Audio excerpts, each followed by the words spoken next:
देवी आई, तू सगळे छान केलेस. माझ्या आईला लवकरात लवकर इकडे पाठव. मला तिला खूप साऱ्या आनंदाच्या गोष्टी सांगायच्यात. अगदी अधीर झाले मी आईला भेटायला.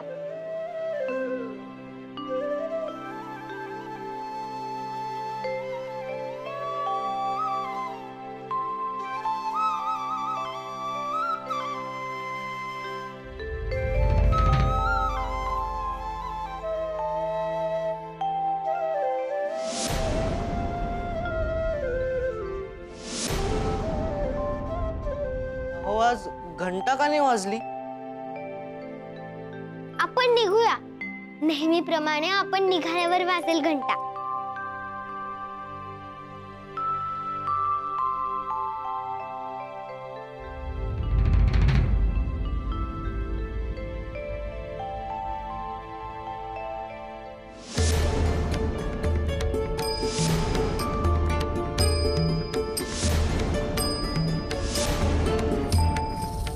घंटा का नाही वाजली?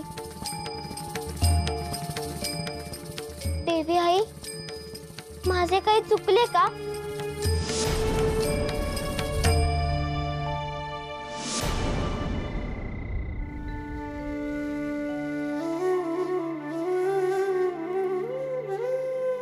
मी लग्नाला होकार दिलाय, परंतु माझ्याकडून मोठी अपेक्षा ठेवू नका. मुलांकडे बघून मी हा निर्णय घेतलाय. त्यांना आईची माया मिळाली म्हणजे मी भरून पावलो. मी राधाला विसरणे आता शक्य होणार नाही.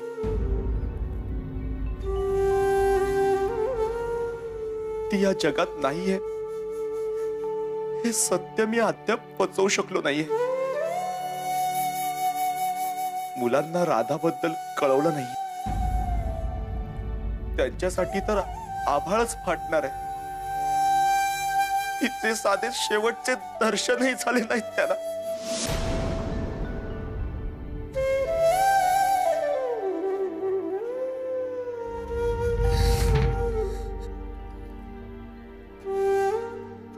आपली आई गेली हे मनाला उमजण्याआधीच मी हे लग्न करून त्यांच्या समोर नव्या आईला उभी करणार आहे. फार जड जाणार आहे मला. फार जड जाणार मला.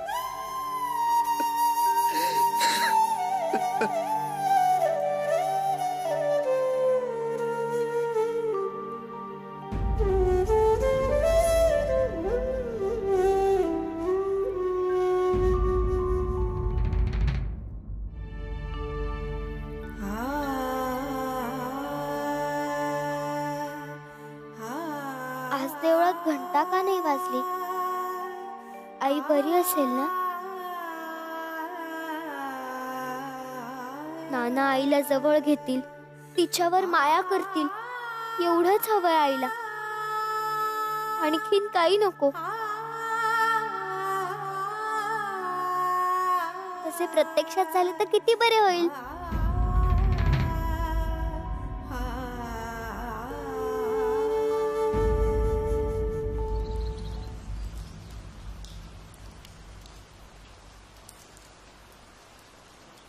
ऐकलत का? शेवटी मला शस्त्रे खाली ठेवायला लावलीच यशोदेने. अहो बोलते तितकी लागवी की कोणीही विरघळेल. नाही आगाऊ आहे मुलगी पण हुशार आहे. आपला मुद्दा अगदी पटवून देते तो. आणि सांगू का, मनातले बोलायला कचरत नाही हो अजिबात. हो खरंय. जे होईल त्याला सामोरे जाण्याची तयारी असते तिची. काय हो? बोला. नाही म्हणजे मुलं इथे राहतायत म्हणून तक्रार नाही करत आहे, परंतु यशोदेच्या आई वडिलांना यायला फारच वेळ लागतोय. हो हो त्यांना उशीर झालाय खरा. जाताना राधा वहिनींची तब्येत तितकीशी बरी नव्हती. मला तर बाई फार काळजी वाटते. सारे असेल ना ठीक? बघा 2-3 दिवसात नाही आले ना तर मी माणूस पाठवतो त्यांच्याकडे. तुम्ही काळजी करू नका. पण एक सांगू का तुम्हाला, नाही यशोदेने मला परत जरी आणले असले आणि वेगळं होण्यापासून परावृत्त जरी केले असले ना तरी मला नानू आणि सुशीलेचे लग्न अजिबात मान्य नाही. हो असे काय करता? सुशीलेचा संसार झालाच कुठे? आजारी असायची म्हणून नवऱ्याने माहेरी आणून सोडली तीस आणि मग स्वतः दुसरे लग्न केले. पोर सालस आहे हो, कष्टाळू सुद्धा आहे. उलट आपला नानू आभरा आहे. आपला नाही, काकाचा मुलगा आहे तो आता. पुन्हा तेच, त्यांचा मुलगा तो फक्त कागदोपत्री आहे. आणि काका काकू आपले नाहीत का? पाया पडते हो, नका काळजी करू. काळजी नाही, पण चुकीचे पायंडे पडतात आपल्या संस्कृतीत. मला नाही वाटत तसे. उलट सुशीलेला वाऱ्यावर सोडणे हा असंस्कृतपणा ठरला असता. उभी ना.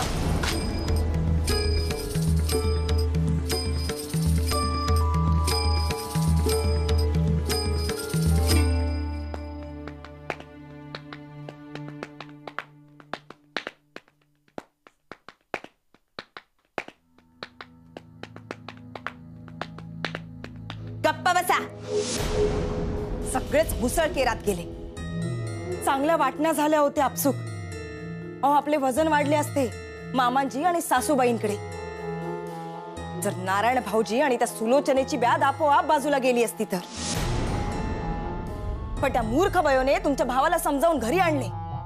त्या आगाऊ बयोने साऱ्या योजनेवर पाणी फिरवले. अगो सारे घर एक झाले याचा आनंद वाटायला हवा तुला. तर घर तुटले असते तर बरे झाले असते असं म्हणतेस तू. अगदी कसे भोळे तुम्ही. माझं हे जे काही सुरू आहे ना ते तुम्हाला या घरात मान मिळावा म्हणून. गोदे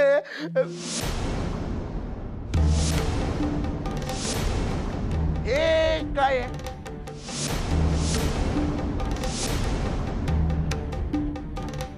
कुठे काय?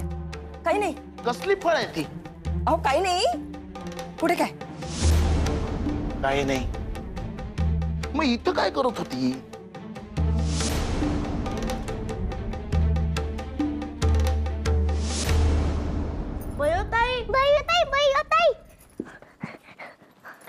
बयोताई एखादी गोष्ट सांग ना. पुरणपोळीतली. पुरणपोळी. अगं आज पुराणातली नाही. आज मी तुला मोठ्या आजीने सांगितलेली साध्वीची गोष्ट सांगते. सांग सांग. तर फार फार वर्षांपूर्वीची गोष्ट आहे. आपल्या गावासारखेच एक गाव होते.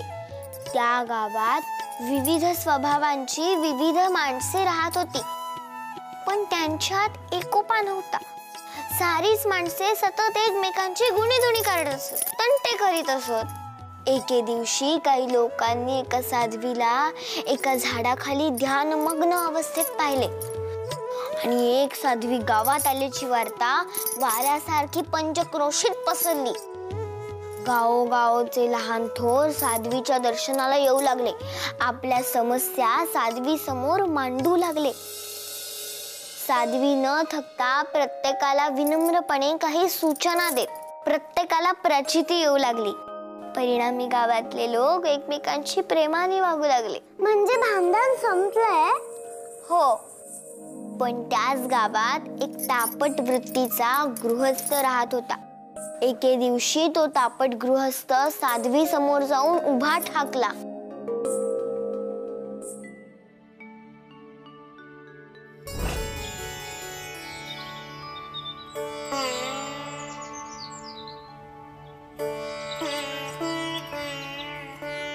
देवी, देवी, देवी, डोळे उघडा आणि मला माझ्या प्रश्नाचे उत्तर द्या.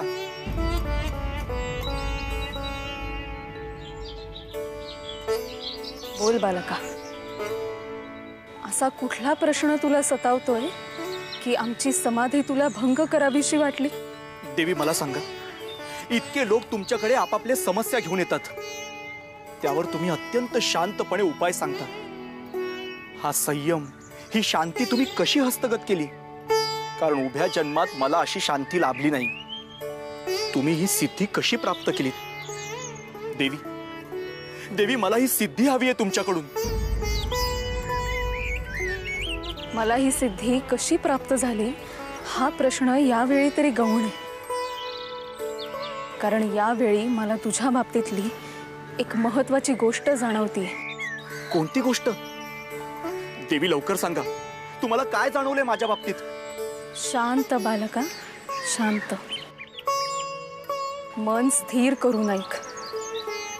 15 दिवसांनंतर तुझा मृत्यू होणार आहे. काय? देवी, देवी हे कसे शक्य आहे? नाही देवी, मला मरायचं नाहीये. काहीतरी उपाय सांगा.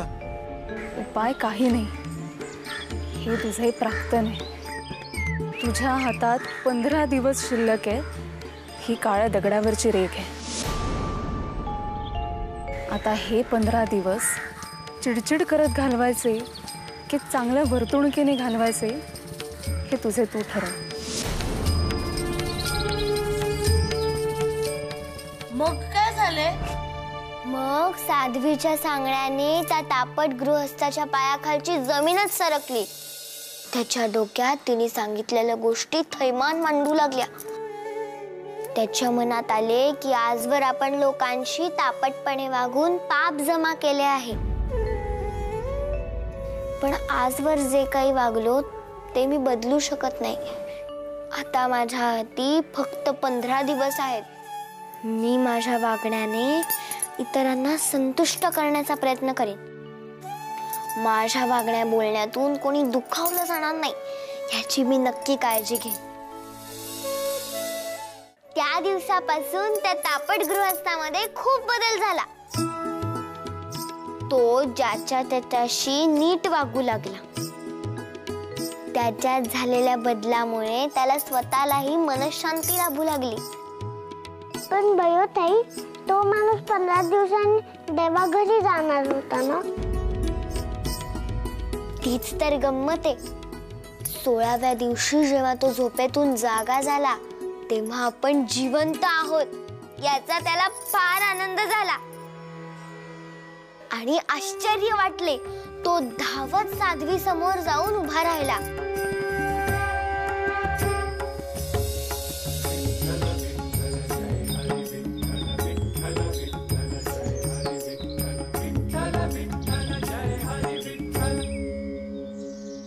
पंधरा दिवसांनंतर तुझे मरण आहे हे कळल्यावर तू तुझ्या स्वभावात बदल केलास. मृत्यू कोणत्याही क्षणी येऊ शकतो हे एकदा लक्षात ठेवले की आपले आचरण सुधारते. तुझ्या स्वभावातील चांगल्या बदलाने आज तुझी बायको, मुले, आई वडील आनंदी आहेत की नाही? होय देवी. आज तुला समजले असेल की कायम शांत राहण्याची ही सिद्धी मला कशी प्राप्त झाली आहे. तुम्ही धन्य आहात गुरु माऊली, तुम्ही धन्य आहात.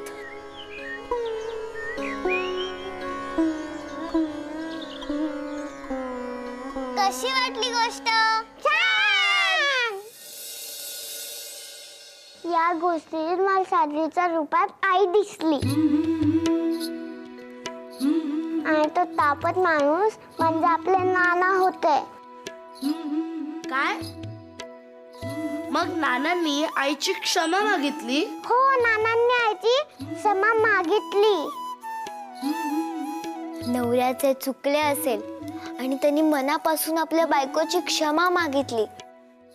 असे ज्या दिवशी घडेल तो दिवस या जगातील सुदीन असेल.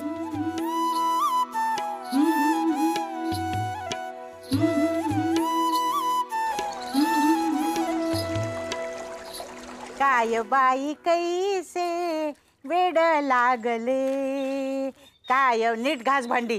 काय बाई कैसे वेड लागले, फुला फुलाचे रंग वेगळे. सासूबाई, त्रास होतोय. काय काम नाही ना करायचं तुला? नको करूस, जा विश्रांती घे. वेड लागले, काय बाई कैसे वेड लागले, फुला फुलाचे रंग वेगळे.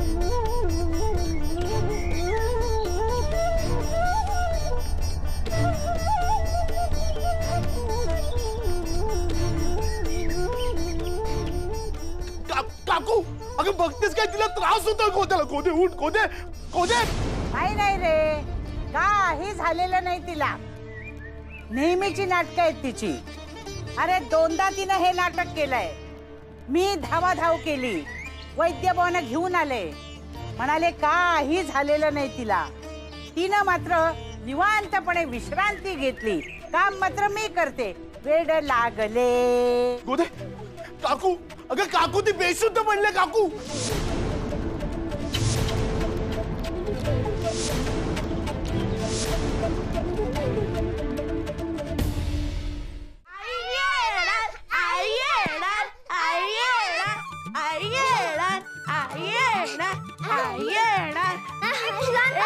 अरे काय करताय मळतील ना ते कपडे सुभद्रा काकू आजी ओरडेल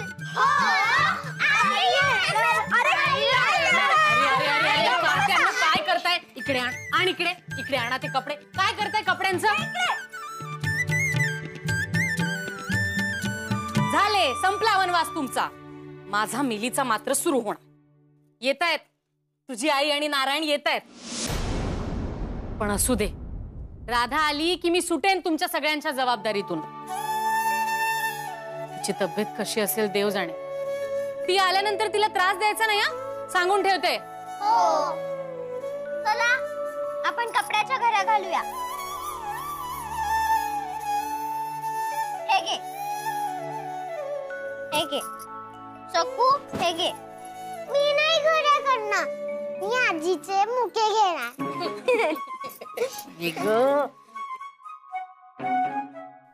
आजी आई कधी येणार अगो तो सुभान्या आहे ना त्यांनी पाहिले म्हणे की हे सगळे पलीकडच्या गावात आलेत आणि बापूंचे स्नेही आहेत ना कुलकर्णी त्यांच्याकडे काही क्षण थांबणार आहेत पण त्या सुभान्याच्या बोलण्यावर विश्वास ठेवण्यात अर्थ नाही हो आपल्याला उगीच आशा पण खरंच आले असतील पलीकडच्या गावात तर त्यांना इथे पोहोचायला किती वेळ लागेल ग आजी खरे असेल तर संध्याकाळपर्यंत येतील अगो पण खरे की खोटे मला सुद्धा माहिती नाही खरेच असेल आई थांबणार नाही इतके दिवस आमच्याशिवाय म्हणजे आई आताच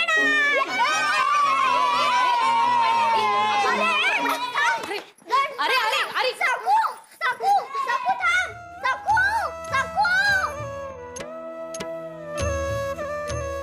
तुमची आई आणि नारायणा येतोय हे चांगलेच होते पण त्यांच्या बरोबर तो खवीस सुद्धा येतोय मला छळायला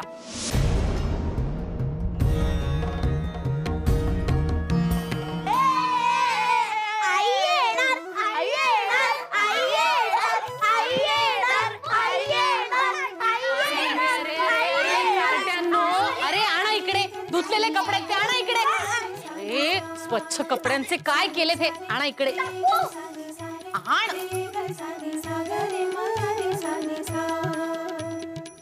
इकडे अगो ठके तुझी आई येणार आहे ना आई येणार आहे ना तुमची मग जरा शहाण्यासारखे वागा मला कपड्यांची घडी करायला मदत करा चला आई आल्यानंतर तिला वाटू देत की माझी बाळ किती गुणी आहेत